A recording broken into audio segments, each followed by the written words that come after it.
Yeah. Yeah. Mustard. Ladies and gentlemen, welcome back to the first emergency pod of the Polytickin podcast. We had to do something out of the ordinary. Mm-hmm. All right, just a little out of the ordinary this week because first off, we got the third network boy back from whatever fucking journey he's been on. And second, Kendrick Lamar dropped an album yesterday, and we've been kind of shitting everywhere, like on the bed, in our rooms, because this album has been freaking crazy. So what's going on?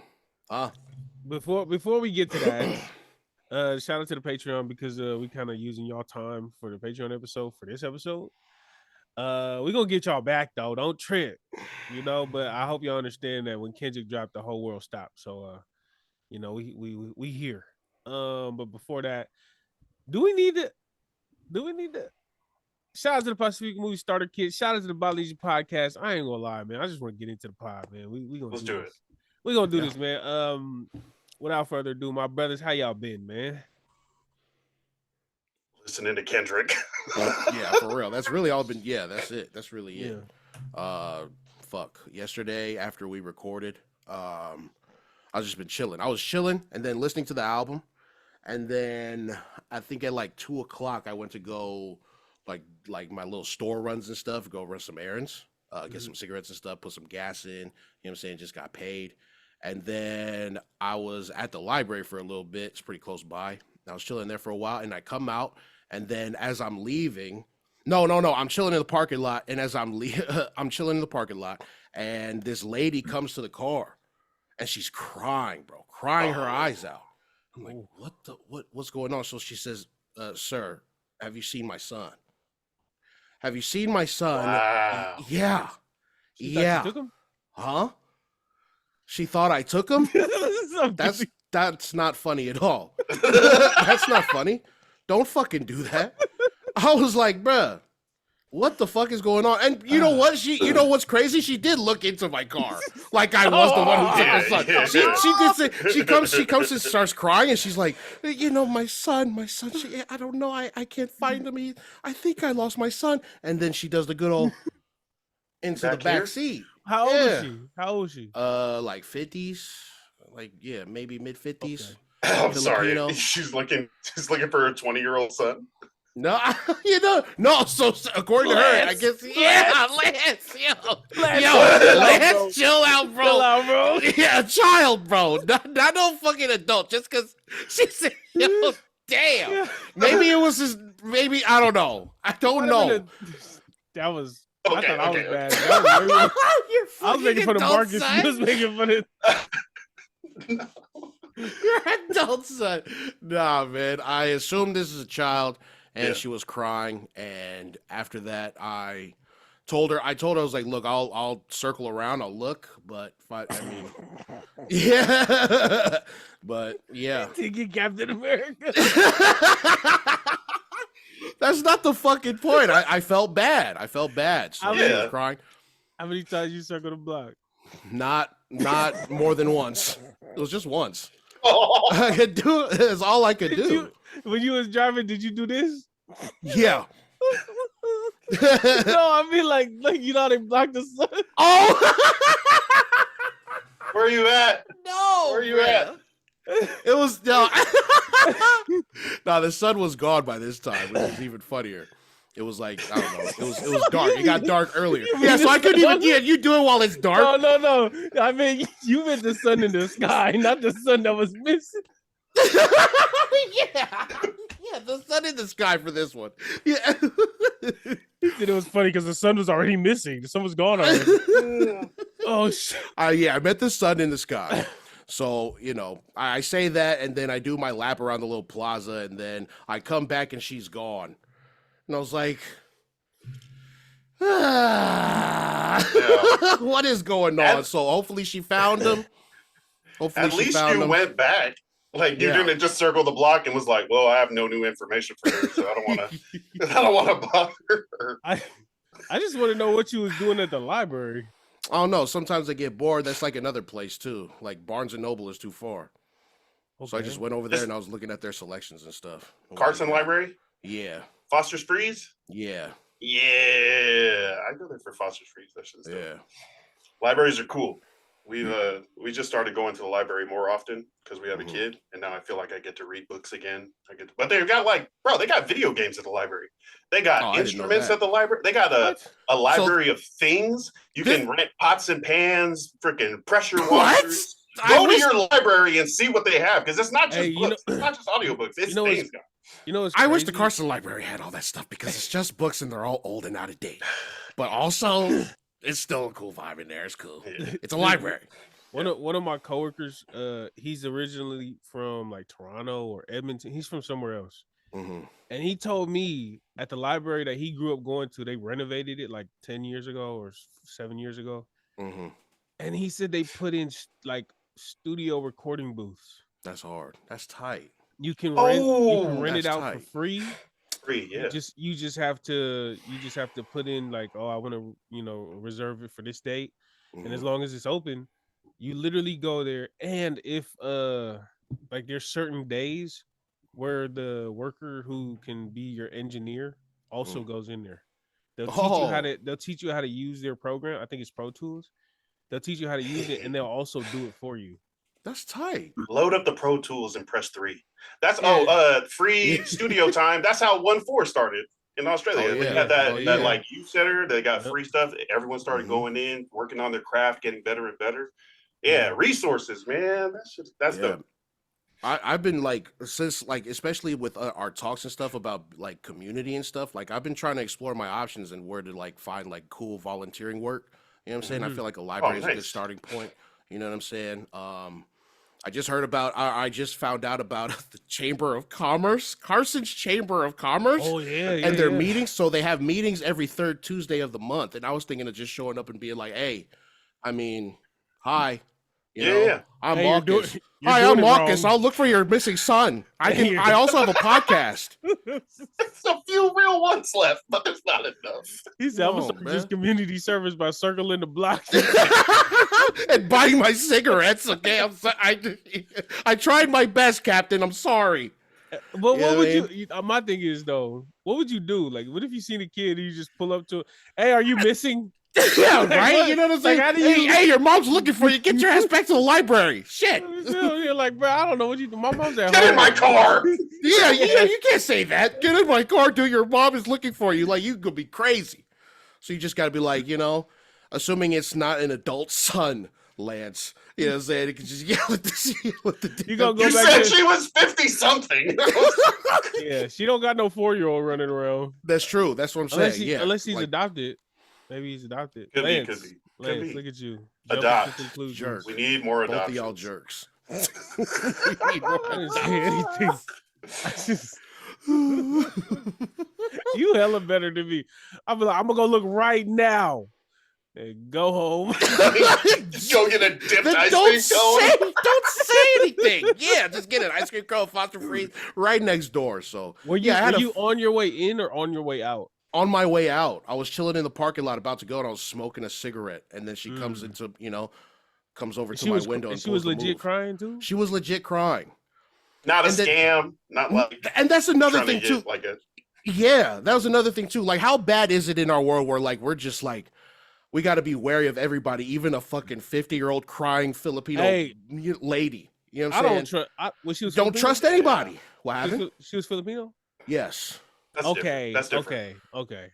It is I ain't gonna lie. It's different. You gotta get out there and help your people. That's what I'm saying. But also, like, did you just make Marcus's Asian? Was that a joke? racist joke? Yeah, was that a Marcus's Asian joke? Damn, Lance. People. Fuck, Lance. Why is Lance? Damn it! Oh shoot, Lance put the bun up. He said, bro, he put the man bun up this time, bro. I'm a samurai now. I'm cutting everybody. You're all getting cut. Yeah, man. Yeah, it was different, but also like it still like made me feel weird to question if she was being legit or not. Yeah, and it was a crying old lady. Bro, I don't be trusting nobody. When I'm saying, and you shouldn't. Like, bro, there was a over there on Norwood, right next to AMPM. Yeah, there was a lady. There was a bunch of people actually. It was like 4 different people. At every street, on every street, and they all had like a Venmo and a Cash App on a piece of paper, like a board. Yeah. And it was like, 7-year-old dies of cancer. Please donate to the funeral. And I was looking at it, and I was like, they were all standing there with the boards and whatever, but there was like no, there was like no other information. Yeah. So I looked it up. I looked it up. I was like, I ain't finna cash out nobody. I'm broke. But I looked it up, and there was like an ongoing scam specifically in Sacramento, where people were walking around with signs saying like, "Oh, this child died from cancer. Please donate." And I was like, "That's so crazy." Yeah. I don't trust nobody at all. Yeah. Yeah. No, that's like my first thought is that when I see those signs, it's scam, and that's kind of bad on my part. But maybe that's like a study on the way the world is out here, because it's hard to trust anybody. And when you see people fundraising for funerals, you kind of like, especially if it's like, someone got shot or murdered, whatever. Yeah. You hear about it. You're either gonna hear about it through the grapevine or you see it on the news. So when you see something that's like unnamed, or I think they even had a name. Like they even had a name, whatever, 7 years old, they had a name. But still, like you kind of would know what's going on in your neighborhood. So I'll be skeptical as hell. That's fair. That's fair. I got 3/4 for you, buddy. Make the most of it. Don't spend it all in one place. But yeah, man. What about y'all? What the hell y'all been up to besides the fucking Kendrick album? Yeah, that's what I was gonna say.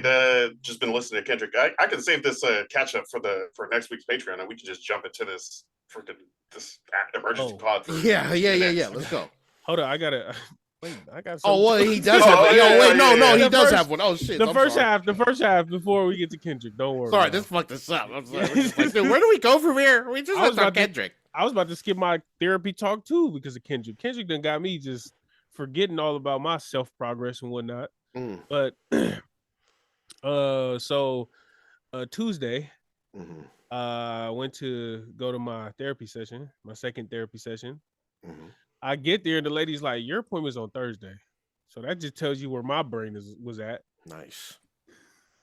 I woke up at 7:30 on a day where I start work at 12:45 for no reason. Took the bus over there, 40-minute bus ride, 40-minute bus ride back, nothing. So and then I went back on Thursday. And I was telling Doc, I was like, "Yo, Doc, you kind of messed me up with that first one, man." And I told him everything about how after we had it, came home and reflected, did the podcast about it, because that was on Thursday, and then Friday me and Marcus did the podcast, or we all did the podcast. And then wrote music too. I got a lot of new music about it. So then, we were just talking about that and reflecting, and then start kind of bringing up the past a little bit, because I was telling them about problems I was running into now. And when I brought up my past, it was like something totally different, And he was like, "Oh yes, yeah. So that's the same pattern that you show at work, with the way that you react to your coworkers and the way that you react towards, deadlines and pressure. That's the same thing you did as a child with this and this and this." And I was like, "Oh shit." He was like, "Yeah, you can see the correlation clearly."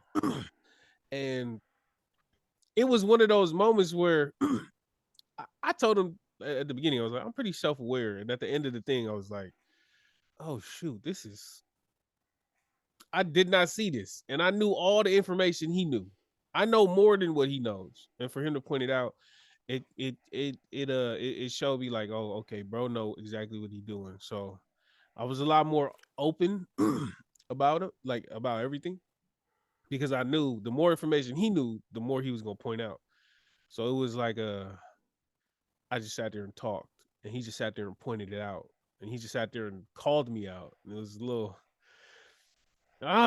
You're not as self-aware as you thought, buddy. At all. And no, I don't think anybody. What did Kendrick say in the album? Hey, when he starts it out with it. Damn, bro. Yeah. It was super dope. Damn, baby. There, I found it. I figured it out. That's right. I remembered.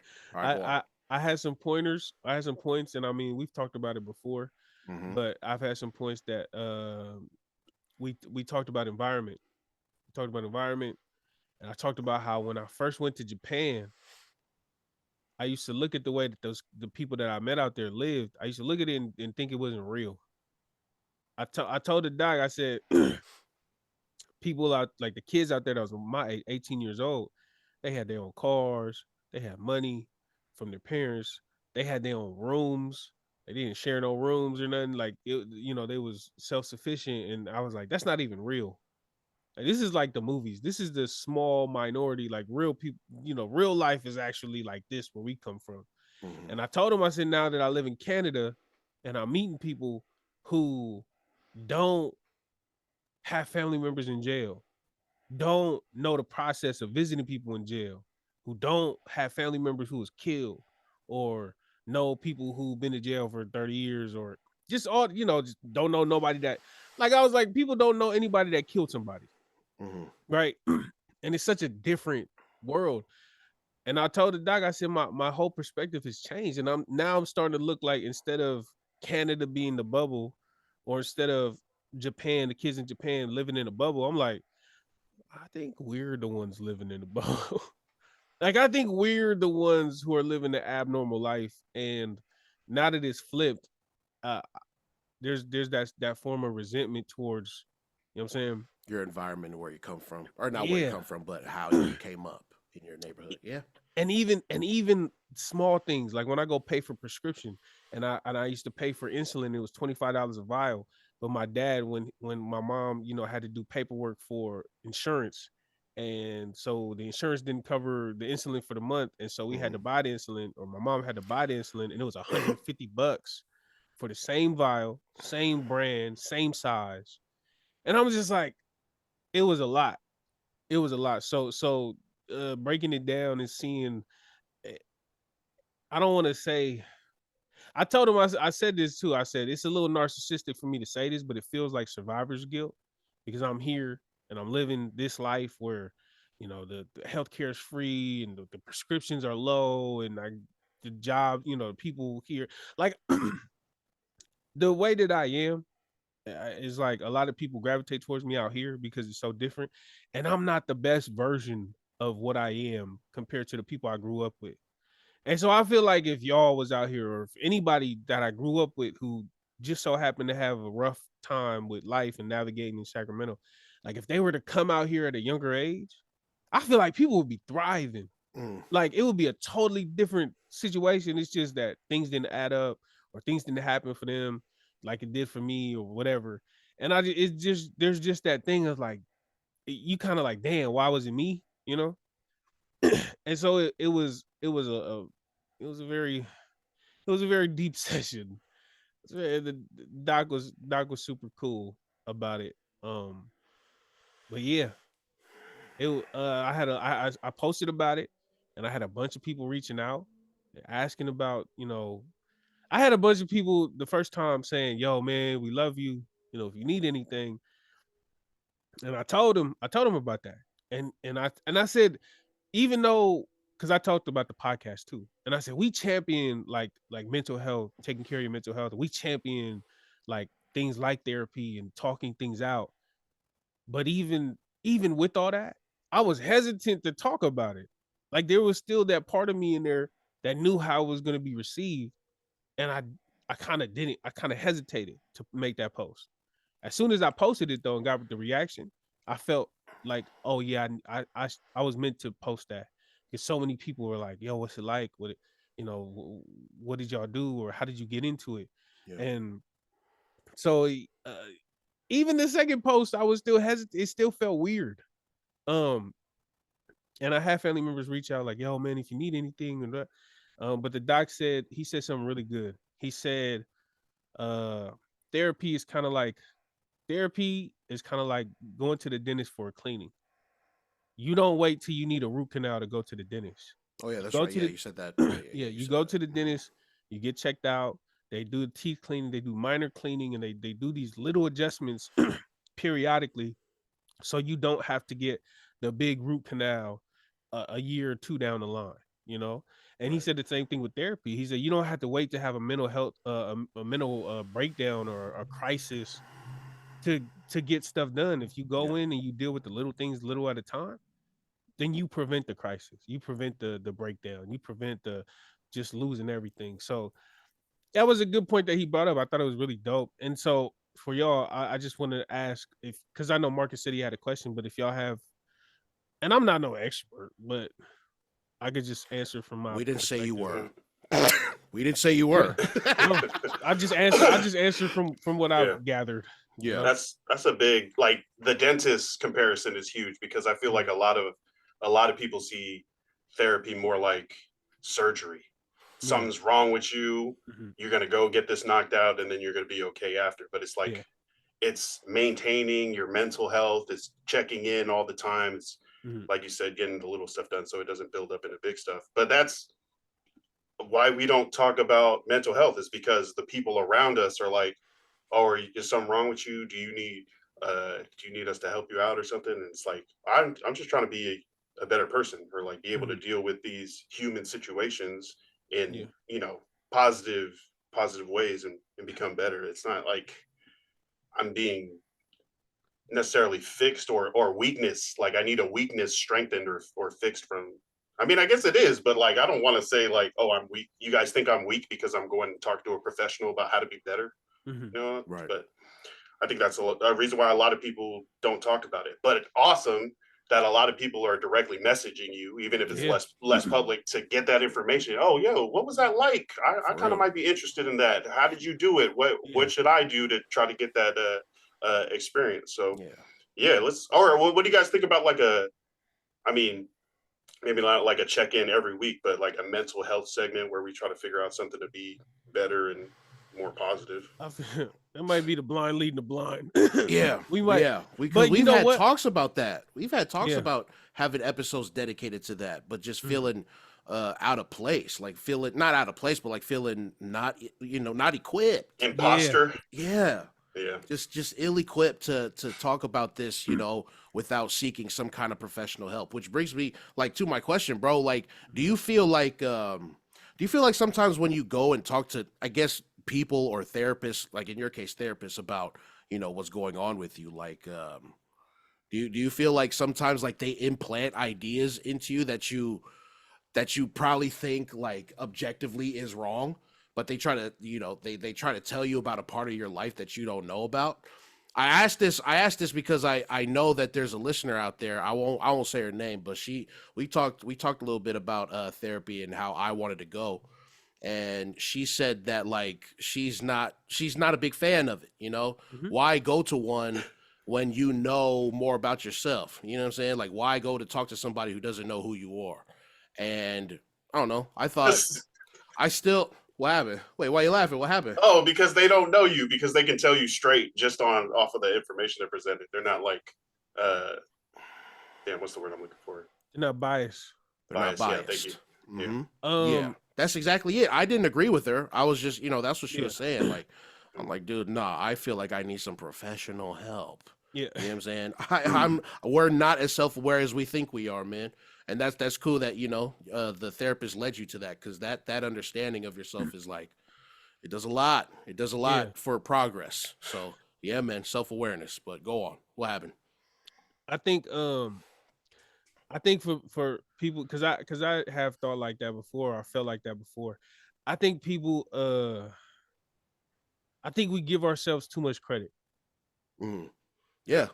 Like we're vain. We think we can do it on our own. We can do it ourselves. That's my thought when she said that.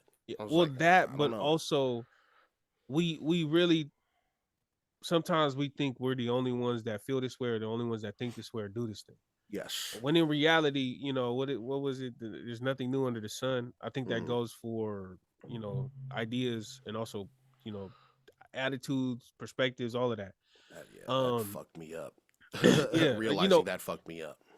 Once you understand that, like, these patterns that we exhibit, they're all inherited.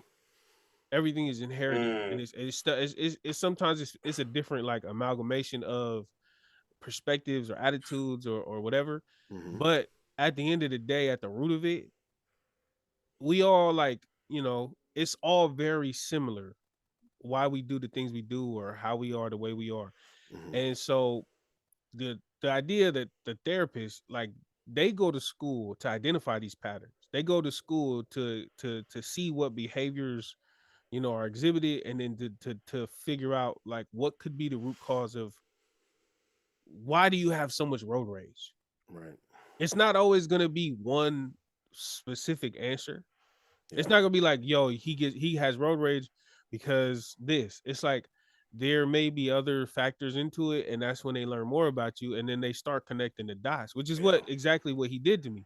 You know what I'm saying? He listened to me about my current problems when it comes to, life currently. And then when I start talking about my past, he was like, oh, so this actually comes from this, and holding in everything actually started here. Mm-hmm. And now and I didn't even realize I was holding things in currently. I feel like I'm very expressive, and I say, yeah, I stop things when I know the boundary is being crossed.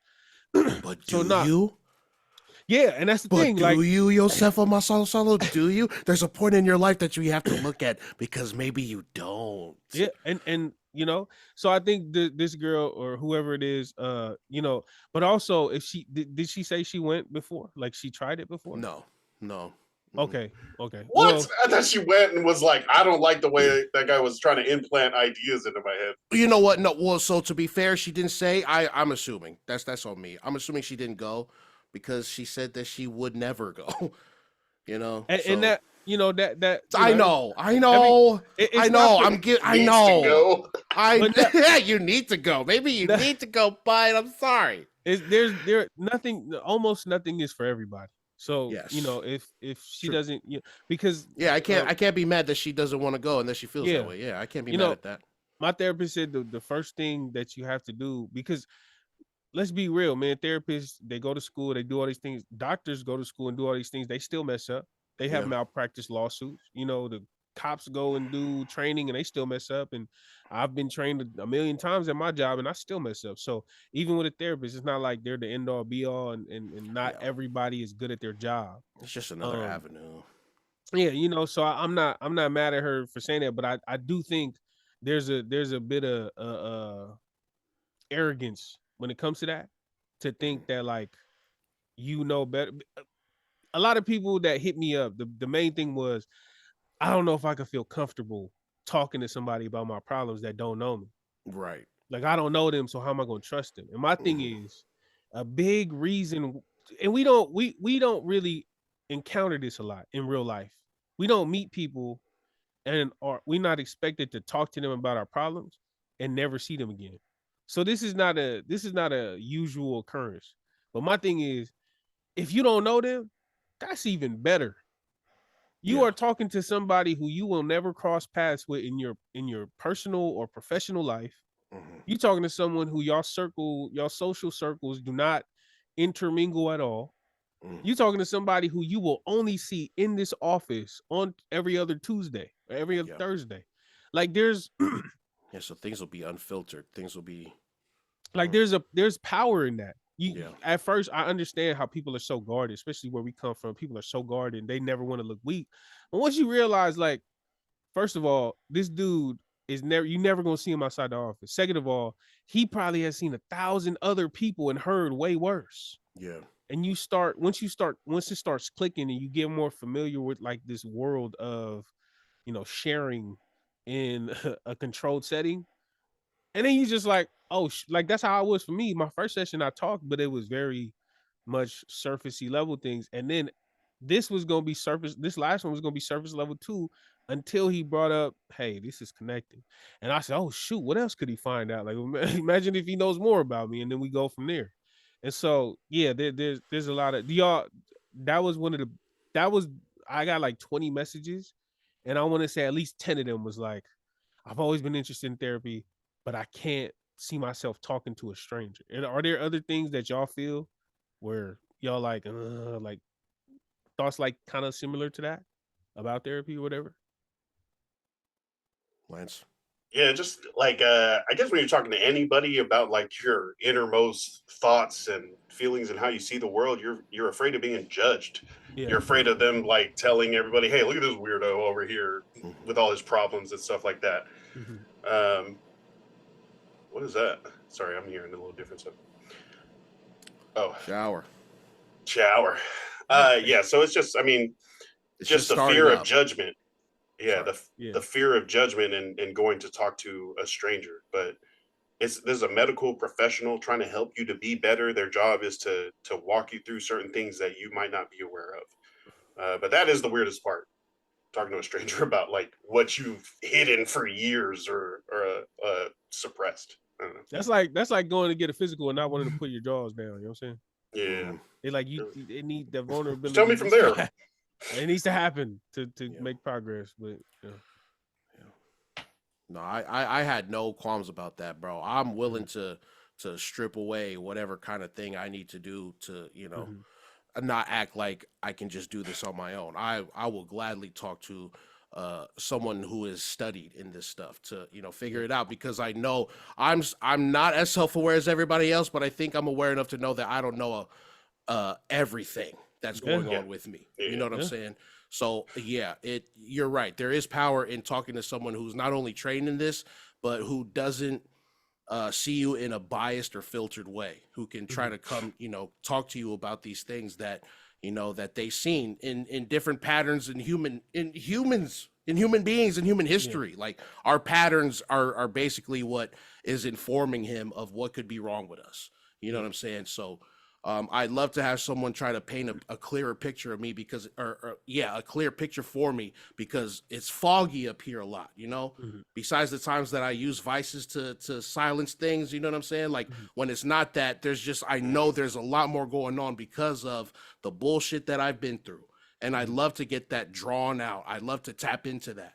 And I know I can't do that on my own. So no, I have no qualms about that. I disagreed with her wholeheartedly, bro. I'm ready. Talk. Please can I talk to you, dude? Can I please talk, dude? Yeah. And real quick about your actual question before that. I've known people who went to therapists who were bad therapists who they felt were pointing them into the wrong direction. That's fair. I've heard that. That's fair. And you said it, like there's bad versions of everything out here. So we run that risk of doing this. We run the risk of that. So but I'm ready for it. I'm not scared. Yeah. I'm not scared. Not scared. Yeah. Have you checked your insurance on what they pay for therapists, mental health? No, but I have the gold package, so I'm assuming that's good. It's just one below platinum. You know what I'm saying? Okay. People can live off gold records forever. I don't need a platinum plaque. Well, you know who's about to get a platinum plaque? Yeah, I do. Yeah, I do. Yeah, buddy. Yeah. Yesterday, I worked on my mural. Yo, Kendrick Lamar just dropped. I don't even know what is the name of the album. GNX, is that the album or what is it? Yeah, GNX. Yeah. Grand Natty. Yo, I was so pissed. That mug dropped as I clocked into work. Well, I seen it as I clocked into work. I didn't have time to listen to it. I was busy on the go. Oh yeah. I don't know if maybe it dropped the night before, and I think it did drop the night before, and I just wasn't listening. I don't know. 9 in the morning. 9 in the morning? 9 in the morning. There we go. Okay, so it was right when I got to work. I seen it, and I couldn't listen to it. I didn't listen to it. I knew I had to focus. I knew I wanted to be in the right state of mind, in the right setting. So I had to be in my present. I had to be in the present. I didn't want to be listening to it and then get yelled at work or something, So I just was like, I'm gonna wait. I was like, wait. I'm gonna see you after work. And so whatever. But how about y'all? How was it when it dropped? What did y'all do? How did y'all feel? How did y'all listen? Let me know. It dropped like right before we recorded yesterday, bro. I texted this fool. Yeah, I put it in the note.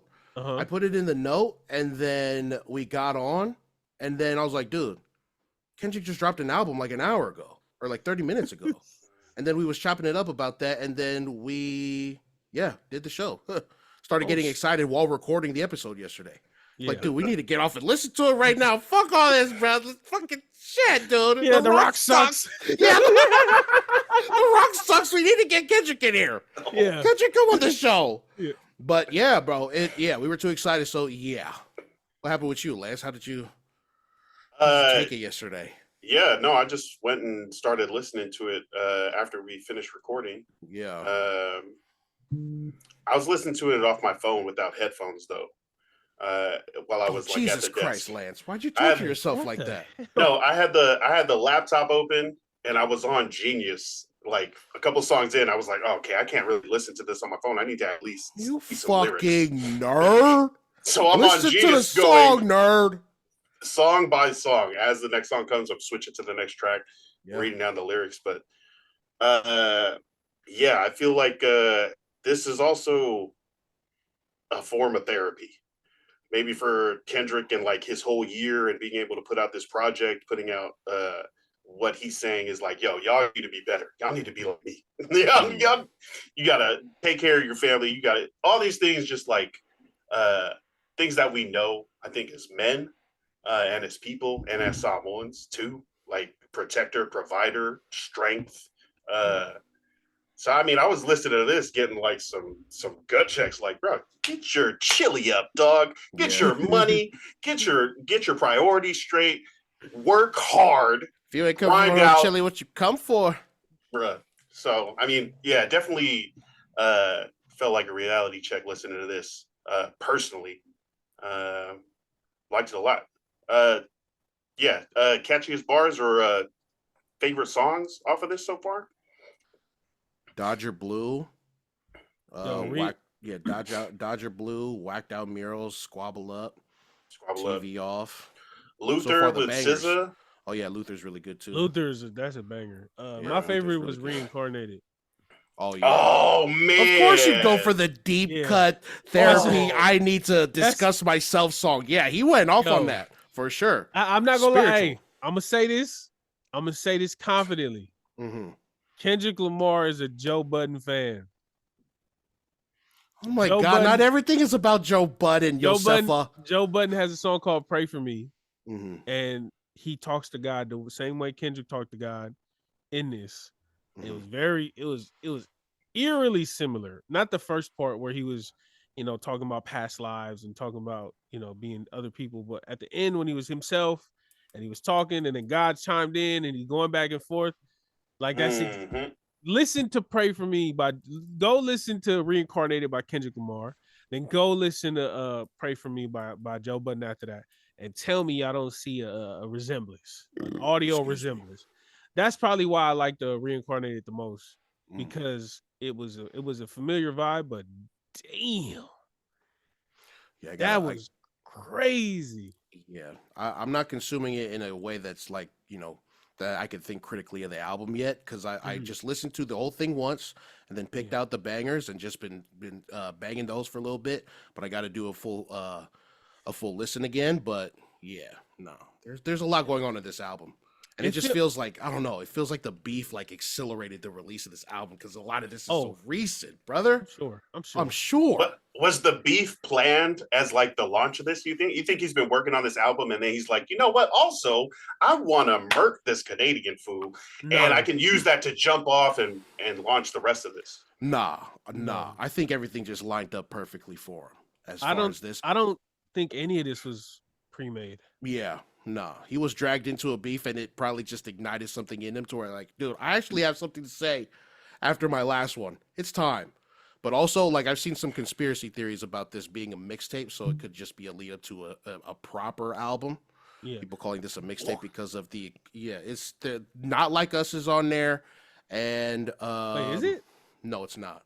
Oh, okay. No, Not Like Us isn't on there, but Heart Part 6 is on there, and as you know, Heart Part 6 is his long-running series, and that's usually before an album drop. But it's fucking Kendrick. He can do whatever he wants. I don't know his plan. He's fucking crazy, and he's the greatest rapper on the planet. Shut up. He's the greatest. I don't think it's a debate. I don't think it's a debate. Anymore. It's not a debate. No. I don't know anything, but this album is awesome. I don't think the beef had any, or I think the beef is the reason why he made this album. I think he made all this music recently. because Yeah. if you think about it, he made those songs directly because of what transpired from Drake responding. Yep. So he made all them so like he was dropping them quick. Yeah. He was dropping them back to back, and he was like, 5 + 5, and how many, like he got enough. So bro, addressing the Super Bowl the way he did, Snoop the way he did. All of this.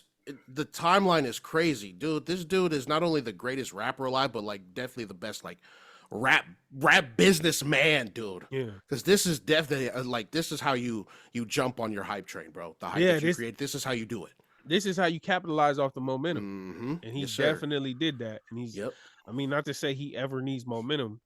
And it's funny. It's funny how he's capitalizing because the beef had died down. Oh yeah, like it's kind of not like us. It's still going. It's still popping.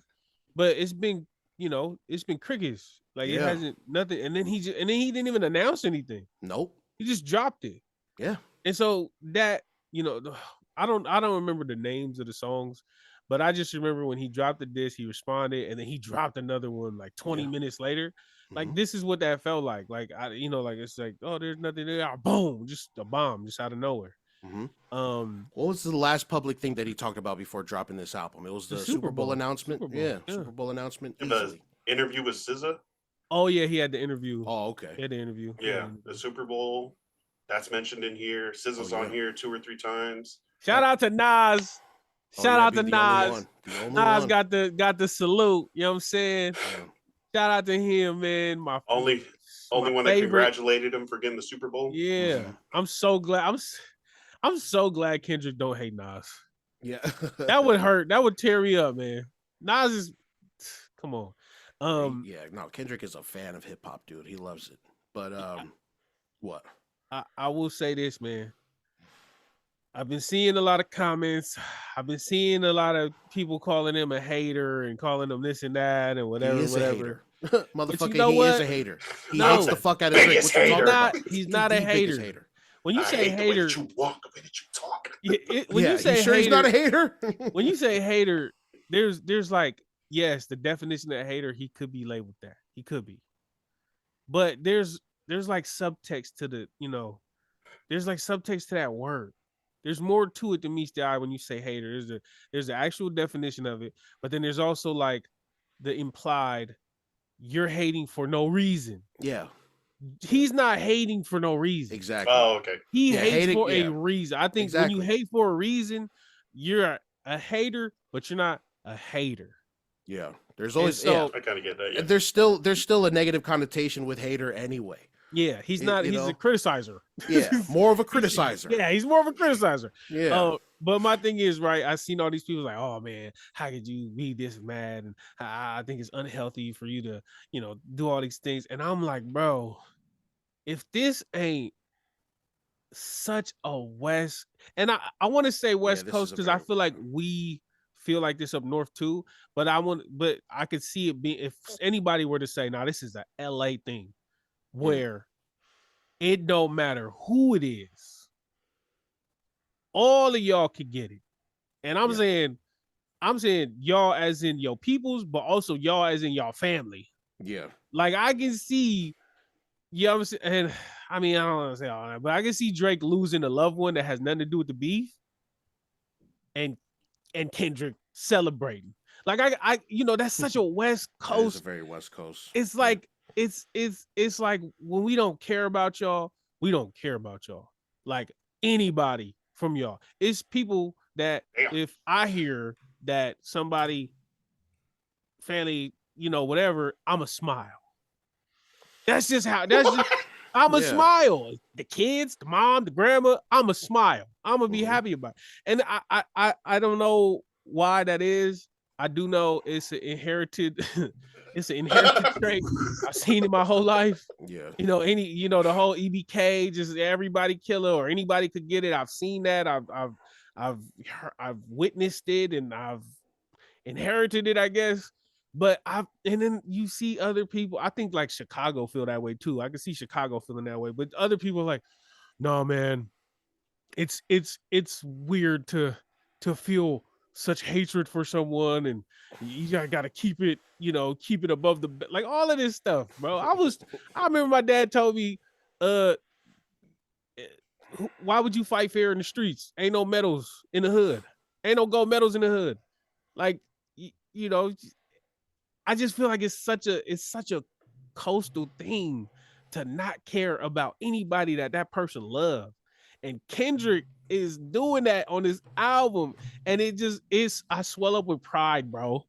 I'm like, yeah, let all of them die. Let all of them die. I don't care. Let all of them die. Like, that's how I feel. That's how I feel, about certain things. And so when I see him feeling that way and I see other people getting mad, I'm like, because y'all not from this. Y'all not from here. Y'all don't get it. Yeah. Like, it's and so it just, I love it. I love it. I love how West Coast this is, like the sampling. Like, I just bro, the oldies, like everything about this album is so it's like so universal and mainstream, but still so LA. I don't even want to say West Coast because Kendrick, and I shout out to Kendrick because he be always throwing it in there. He's saying going dumb and all. Like he include the North, he include the Bay Area. He's talking about California, bro. But he's very LA. He's very LA. Like, I don't even want to. Like, man, salute to Kendrick. I understand what it is. I understand he putting on for the whole coast, but that's LA right there. Yeah, that's all LA right there. And I can't even hate. Like, hey, that's y'all. Y'all did that. LA did that. Yeah. You know what I'm saying? So it's not just the sentiment too. It's like his styles. Like he's rapping just like these young LA rappers out here, man. Draco the Ruler. You know what I'm saying? He had these young local dudes. He had Wally the Sensei was on there. Like he had Lucky Lefty on there. I don't know who that is. Sorry, Lefty Gunplay. I didn't even know that. Yeah, I can't tell. Like, I can't tell. So he's got crazy. Oh, that's him. That's him. Yeah, okay. Lefty Gunplay. Yeah. Okay. See, yeah. So he's not only just doing it for the West Coast, like he's tapped in to LA sound and culture, and he's bringing it to the masses with him. Like, it's always a good look, bro. So this album is doing great for LA. You know what I'm saying? All the like feature. The feature artists with them are mostly LA artists. A couple of them, maybe all of them. Yeah. He's got J3 Hitta on there. I think he grew up with bro. J3 Hitta. He gassed that too. If it's the one I think it is. What song was that? I don't know. GNX. I don't know anymore. Was it? I gotta listen to it again. But yeah, J3 Hitta was on there. I heard his name going off and shit. I guess Lefty Gunplay is on there. Goddamn. Yeah. He had Wally the Sensei on there. So he's It's no games, bro. He's tapped in, he's tapped into his city. He's tapped into where he's from, and it's you can hear it in this album. Shit, there's one he sounds just like Pac, and he samples a Pac song. He sounds like that motherfucker. Yo, that's that. Yeah. One thing I'll say is I see a lot of like DJ Academics and all these people. I see them. Oh my god. Especially talking about DeMar. Especially talking about DeMar DeRozan and saying like, oh, how could he do that? He was friends with Drake. How could he, how could he do this with Kendrick when he was friends with Drake? And I'm like, bro, stupid. Y'all, where is he from? And they talk about loyalty. They talk about, oh, he has no loyalty. No, actually, no, he does. Yeah. And he proved who he's loyal to. And it's like, like a business relationship. That's the thing. These people that are wondering like, how could y'all do this? How could y'all do this? How could Tyler the Creator, do all this? How could DJ Mustard flip like this when he's worked with Kendrick so many times or worked with Drake? When he's worked with Drake. And I'm like, bro, these people really have no actual friends. Yeah. That's what that tells me. Mm-hmm. It's like, bro, I could do a song with you, but if my brother is pissed at you, bro, it's no question. Mm-hmm. So it's just, I think it's exposing, the difference between fans of hip hop and people who are of the culture that hip hop is from, because you understand that the ties that you make in the hood or the ties that you make growing up, they far supersede whatever ties you make in a studio. Mm-hmm. Y'all can make a banger. Oh, yeah. Mm-hmm. Y'all can make a banger and be in public. And that's the thing too. Like, people consume social media and they see like, oh man, these people take all these pictures together and they're partying together and they're making all these songs. Like, they must be best friends. And it's like, no, bro, that dude from the hood who you never see on Instagram, that's always there all the time, that probably, probably had committed felony favors for these people. No, that tie is way stronger than some. They were before this picture, buddy. Okay, Yeah. They were together before this picture that you just fucking saw today. Okay, they've known each other for a long time, bud. Yeah. All right, now chill the fuck out. Okay, and that's and these people that are consuming hip hop now, that have these voices in hip hop, they just cannot compute. Wait, if they're your best friend, why don't y'all have pictures together on Instagram? Why wouldn't you showcase, or why doesn't it's a generational thing, man? Why doesn't your wife follow you on Instagram? It's like, bro, this stuff right here is just this stuff. Yeah, it's stuff like you can tell who lives on social media and who has an actual life and actual relationships outside of it, because the people who live on social media, they are like mind blown. Wait, but he talked about him on an interview and said that he was there for him when he was sad in Toronto. It's like, bro, you know how many unspeakable things that they've probably been linked to, or they probably done away from the gram, like not having to publicize it. And so it just, to me, I love the divide. I love it. I love seeing a dude look dumb on the internet saying, "Oh my God, I don't understand how this could happen." Yes, you won't get it because you from outside. It's hard to get inside the club. You out there, they ain't gonna let you in. You know what I'm saying? So I love the divide. I love the confusion. It, to me, it just is common sense, and they just don't got it. And I love it, bro. I love all of it, man. Yeah. What? Oh, I was gonna ask you guys what parts of this album, like musically, are stuck in your head. What are you singing? What are like the quotables in this album?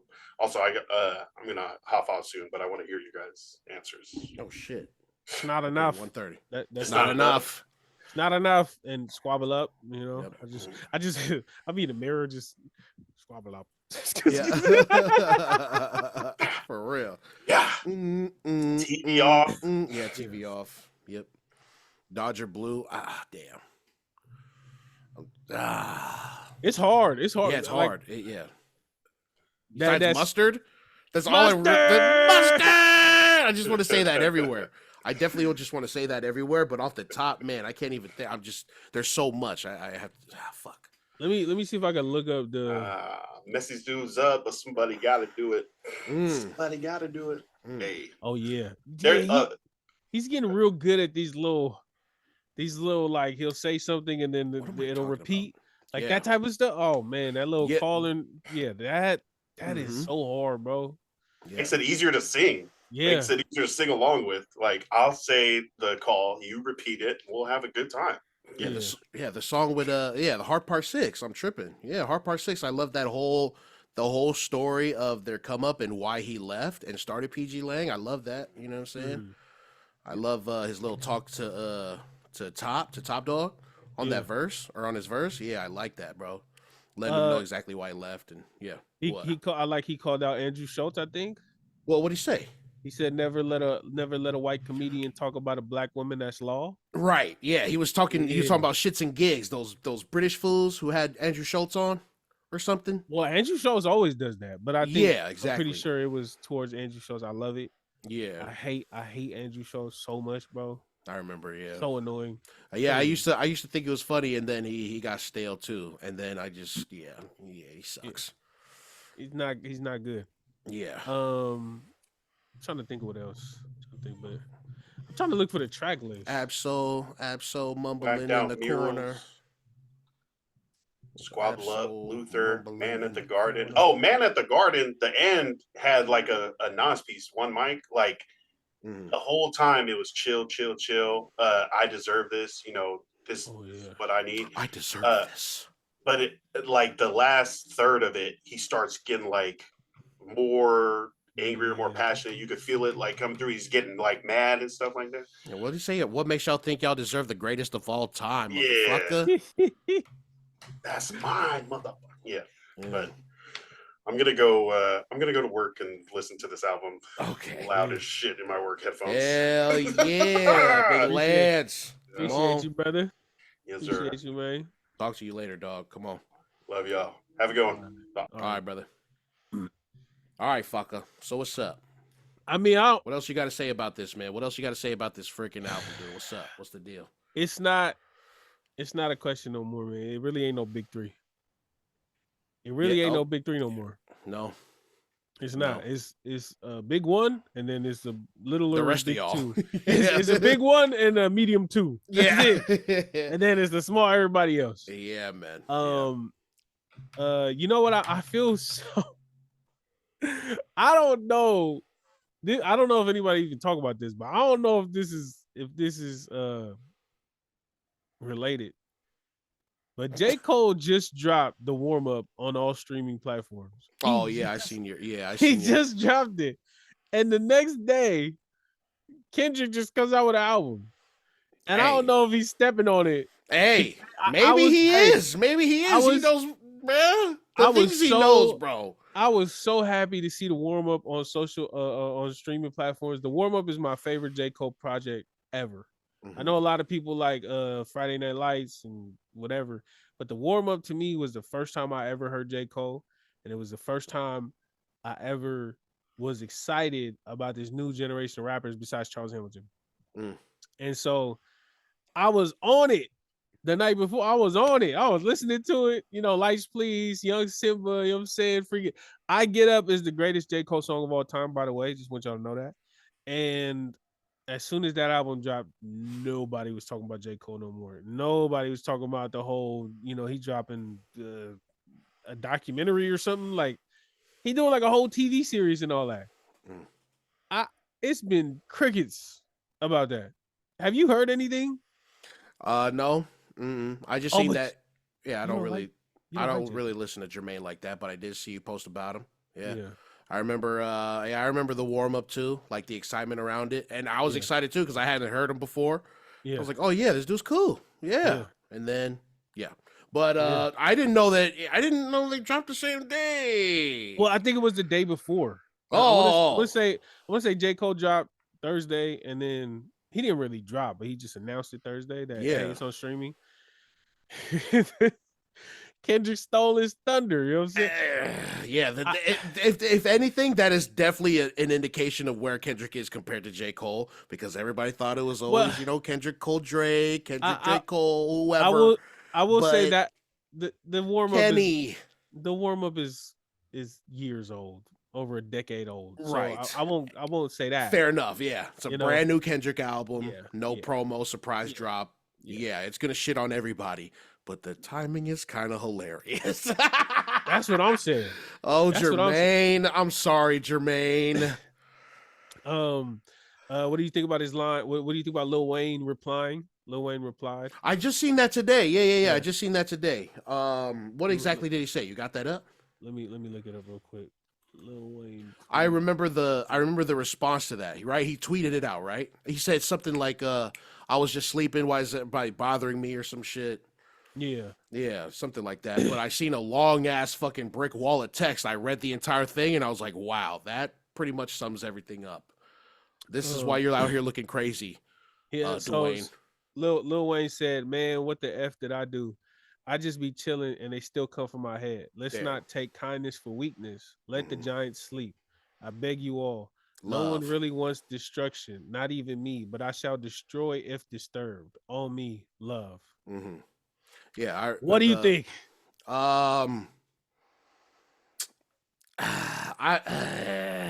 It just seems like Lil Wayne's just been dropping the ball and making things about himself, because that's what I got from that long ass reply. Someone quoted it and then was basically talking directly to Wayne, like, no, dude, Wayne, this is why we're looking at you crazy right now, right? Because you kind of just shit on Kendrick's moment.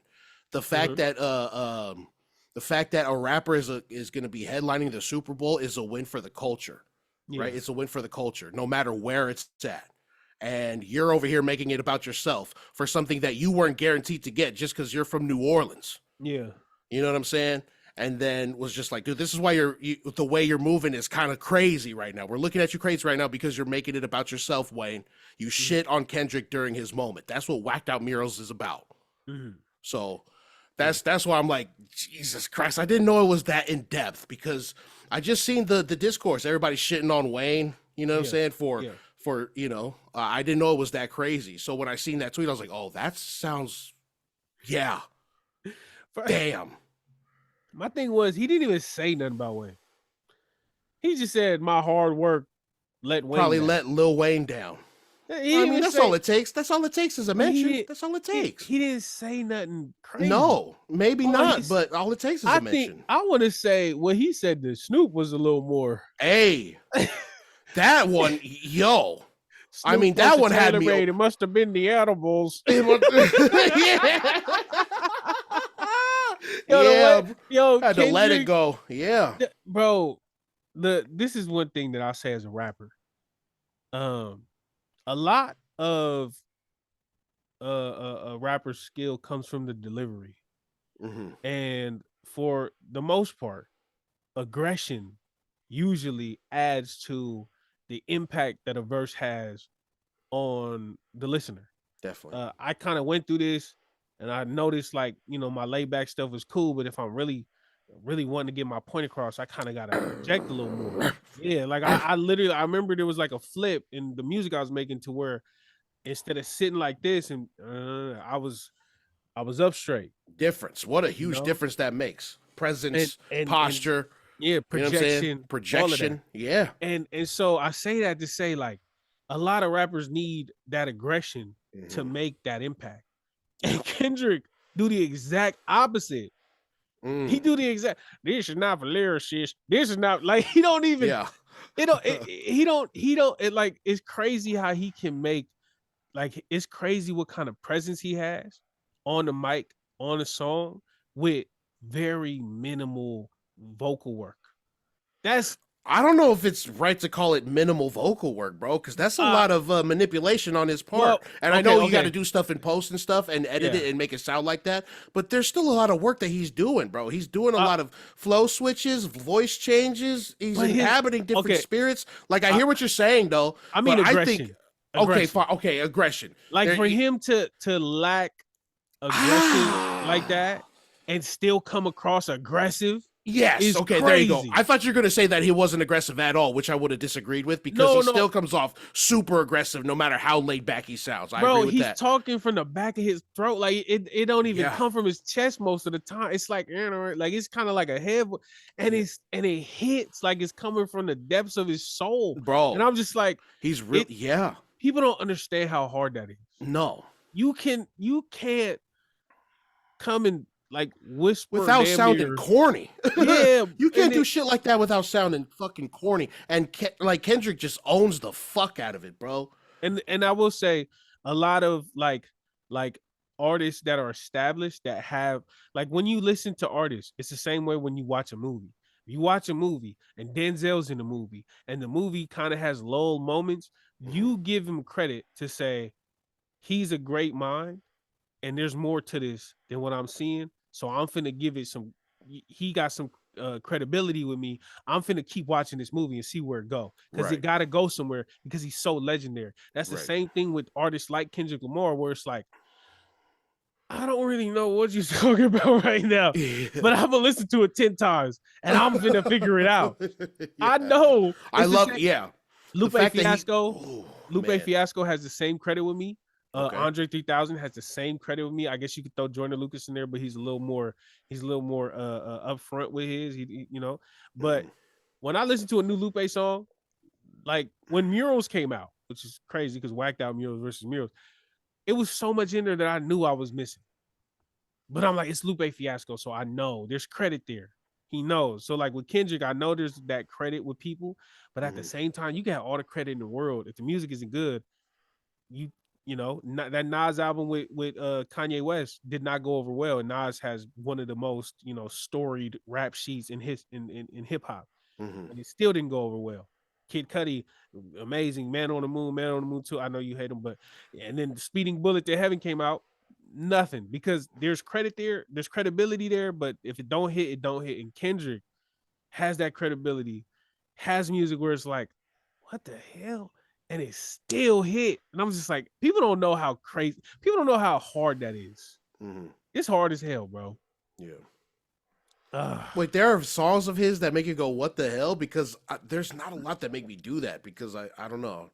I feel like that's always been his bag. He's always made these weird voices, but I hear what you're saying.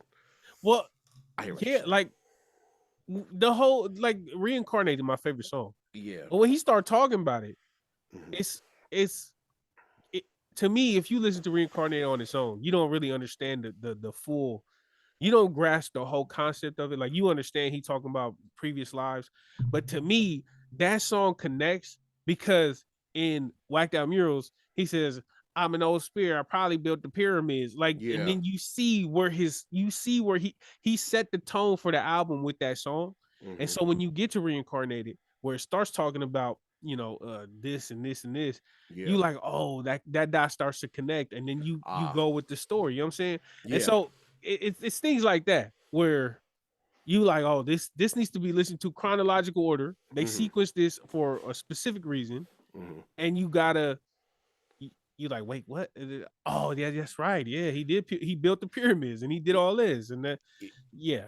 You know what I really love about not only Kendrick but like TDE, like especially like when they were coming up, is that like when they did songs with each other, like a lot of the things that they said would connect to either like a song that they did before or they would reference a song they did before. So it built up this like little like almost like a universe, right? Like a musical universe between like TDE and stuff. And I think like I feel like Kendrick has done the stuff the same, but with his solo work, right? There's a part in here where I had to write it down. There's a part in here where he starts making this voice like he's talking about his uncle Lil Maine who passed away. He's like, shout out Lil Maine, and then he changes his voice, and that like he's rapped in that voice in I think like Good Kid.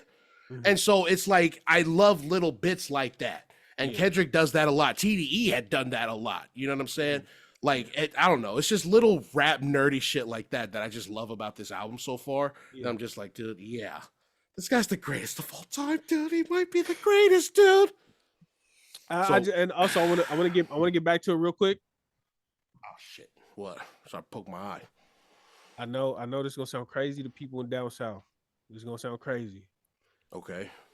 Lil Wayne does not have the discography to be talking like this.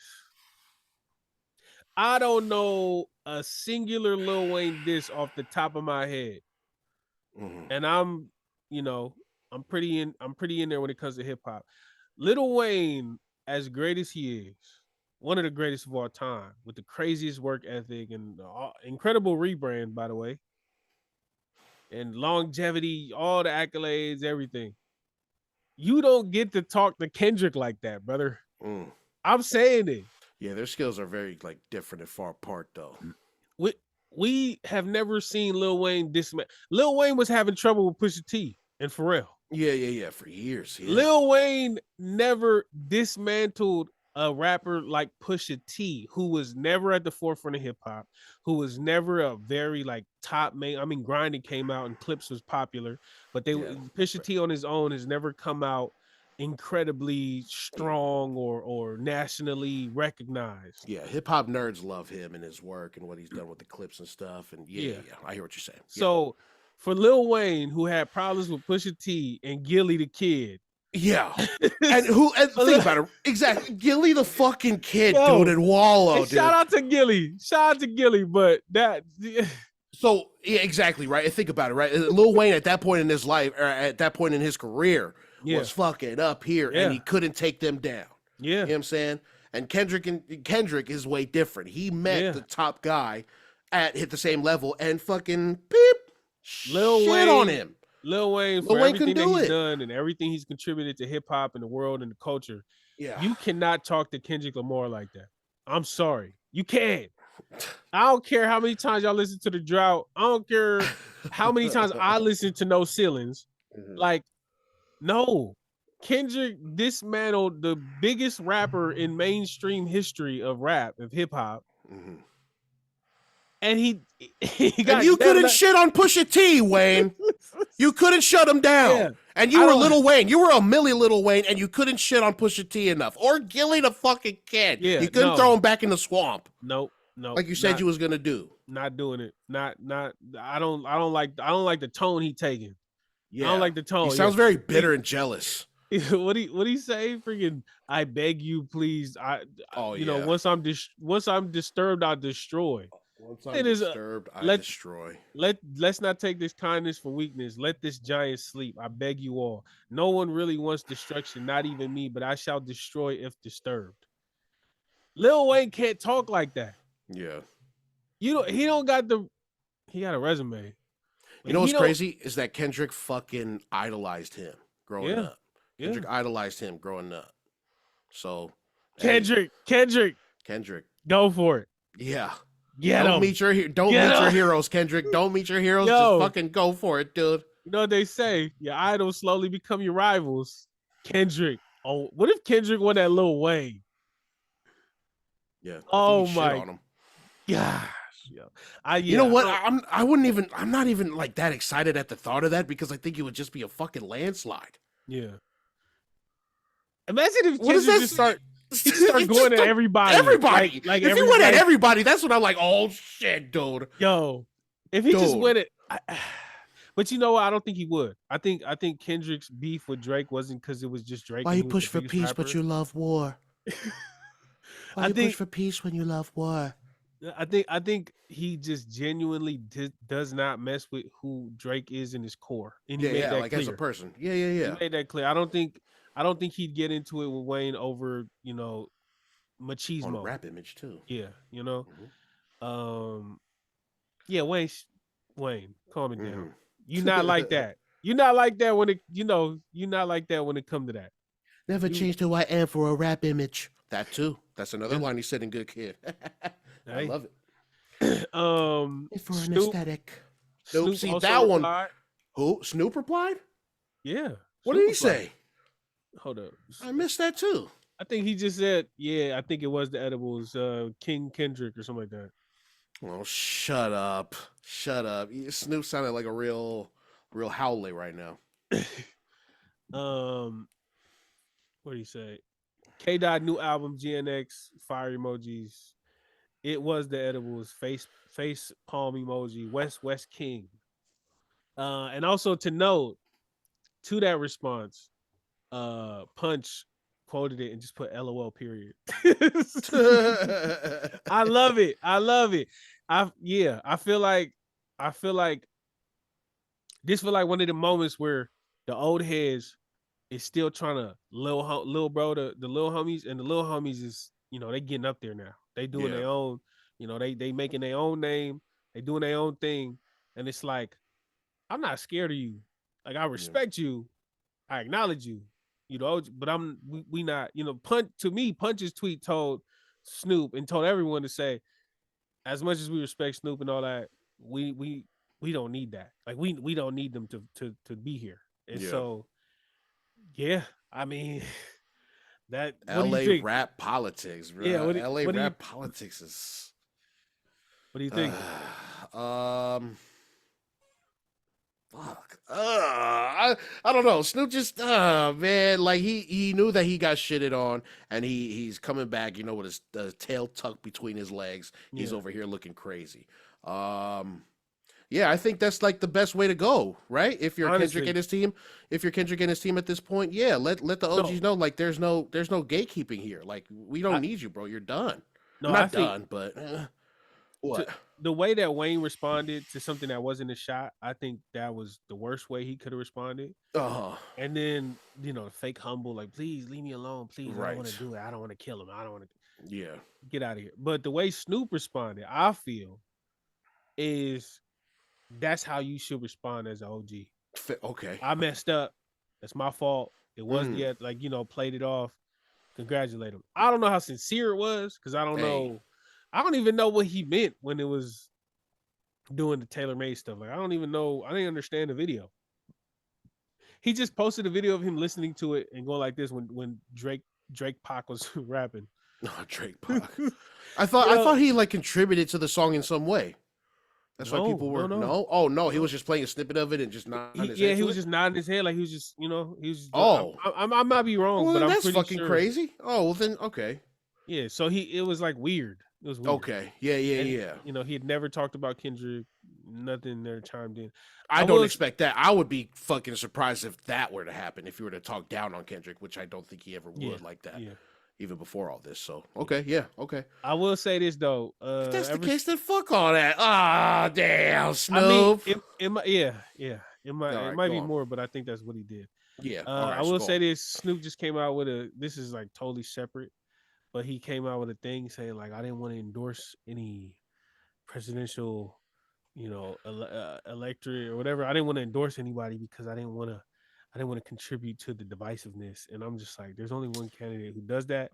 And so it's and the Come on, reason Calvin. look the Come on, reason why Calvin. though, right? Because he was super anti-Trump, and I hate to bring politics back. He was super anti-Trump, and then Trump pardoned one of his friends, and now he's cool with Trump.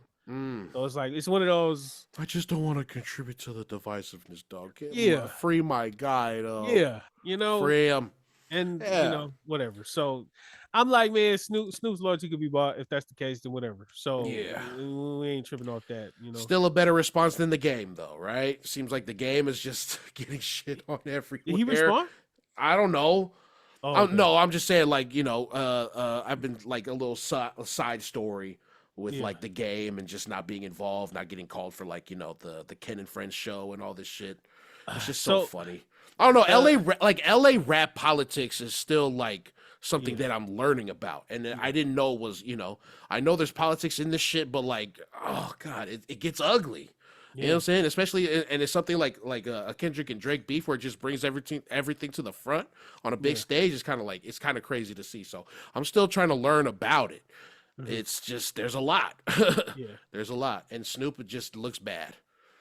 All around. Snoop, come on, Snoop, get it together, brother. Come on. But shout out to Snoop, legend. Can you think anything else from there that you? I mean, we just listened to it for like half a day, so. Yeah, first impression. What out of 10 right now? First impressions out of 10. You got this book is 100. I mean, I know it's not 100, but it's 100 right now. Just because, bro, that the noises that they used for that whacked out murals, it feels like a scary movie. I don't even know what instrument it was like I don't even know what it is. It just sounds scary. It just sounds like the door creaking open and somebody watching somebody, and it's just it carries over, right? It carries over from the other songs with the Alchemist and shit. The disses this summer. Definitely scary. He's on this. He's on some time, bro. He's trying to beat everybody up. He's trying to catch fades with all of y'all. Huh? Oh. You ever caught fade back to back to back? Then keep it wrapped. That's what he said. He said it on the album. You ever ate Captain Crunch and pour the water in it? Pour the water in it? And you riding dirty, so you can't even argue with him? I did. Yeah, bro. He's gassing. Like that freedom to just do any kind of voice and sound tight doing it. Come on, bro. I hate these. I hate to bring this dude up again. Come on, man. We've been at it all. Come on. Academics and them. I seen a clip where they posted Drake's childhood home, and they posted Kendrick's childhood home. And they said Kendrick's house looked better and looked nicer. Oh my god! This is the tactics they're doing now. See, that's why keeping up with shit like that is just fucking mind-numbing bullshit. Fuck that. It's not me. It's the algorithm. I was on TikTok. This is what you're looking for. Okay, that's why the algorithm's spitting it back at you. This guy loves academics. Fucking give it to him. No. Yeah. So they had that. And they were going back and forth, and they were just like, Kendrick lived in a nice area. Oh my! Still, I don't even want to hear the rest of that. Fuck this guy, dude. To me, I love it. Yeah, I love it because it really shows you who you're. Like it gives me a peace of mind when it comes to seeing tweets that just sound so far left. It gives me a peace of mind in knowing these people have no idea how it is. Yeah. They have no, bro. Shout out to my uncle Mo. He a black dude from Philly. When he came to Sacramento, he was tripping because he was like, "I'm seeing the people, and everybody look like we in the trenches when it comes to the people, and it comes to like laundry being hung out on the cars, and like it looked like the trenches, but the houses look way different. It looked nice out here, and because where he come from in Philly." The land is, Philly is, there's so much history over there, but the land is so small they don't have yards, and so to have a house with yards and grass is a luxury that only rich people could afford in Philadelphia. But in California, I mean, everybody got a yard, everybody got a backyard, everybody, you know, and you could be in the hood in the low income housing and you still got a good plot of land because it's California. It's different. It's newer to the country. It's just different. And so he was the one that kind of like told me like, yeah, bro, I know that I can't overlook anything when it comes to neighborhoods in different parts of America or different parts of the world, because what he's used to ain't what we used to.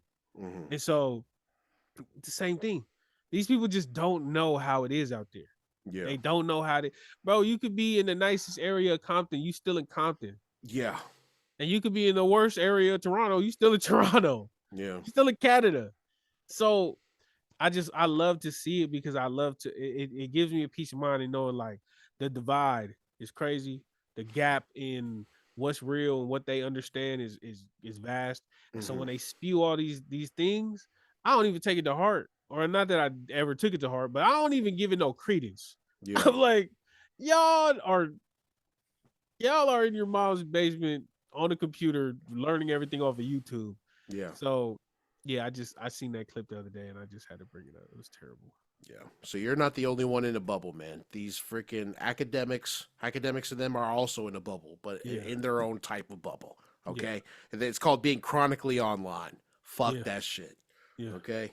Go outside and fucking save somebody's kid from being lost. But yeah, man, you got anything else for him, bro? Our first emergency pod, bro, in the books. What's the deal? You know, I'm sweating and I gotta take a leak. It's not enough. It's not enough. It's not enough. I might have to take a dump after, and not enough. Exactly. Yeah, we done, brother. I'm out of here. We out of here. Man, shout out to Kendrick, King Kendrick, West Coast. You know what I'm saying? We out here, LA. Yeah. Shout out to LA, man. If this episode was too rap nerd for you, I'm sorry. We're probably gonna do this again. Yeah. If you got a problem, get the fuck out. Get out of there. All right, man. Take us out, brother. There's been another. Actually, no, it hasn't been another. This is the first fucking emergency pod we've ever done. So yeah, what's the deal? Go fucking slap that. Go slap your mom. Peace. Yeah, Fa.